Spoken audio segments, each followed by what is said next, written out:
I live in London now, and I've lived here for 10 years, but I grew up in the Cotswolds in Gloucestershire. I grew up with my mum and my three siblings. My mum is white, and me and my siblings have the same parents, so we're all mixed, half black, half white. It was quite a strange place. It was really stratified by class, so you had really posh people living in the kind of the nice part in the nice houses. Then you had slightly smaller or slightly not as nice houses halfway up the hill for the middle class people or the aspirational people, and then you had right on top of the hill in the wind all of the poor people in the pebble dash houses.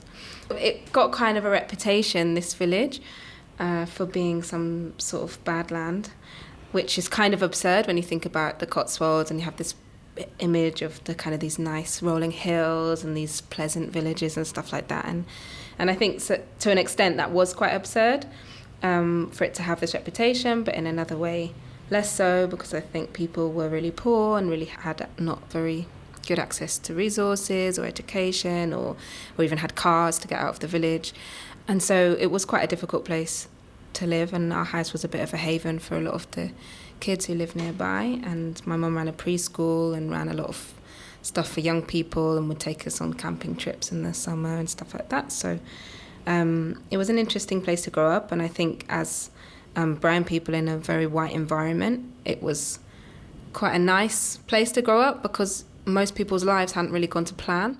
I was homeschooled, and I think that was in large part because Mum was aware that we would be in really white schools and felt like there was a big chance that we would be not given the education that we deserve because there'd be assumptions about us not being able to achieve, or assumptions made about our behaviour and things like that actually would be really unhelpful.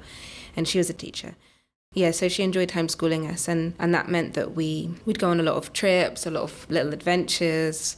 It was very informal. We'd spend a lot of time walking around the fields, figuring out ways to measure how tall trees were. I remember once we drew all the way down the road the outline of a blue whale to see how big they were and things like that. And I think, so my experience of being homeschooled is really situated in a rural environment because of the space that we were able to enjoy and explore, and how free we were all day, every day, to just go out by ourselves.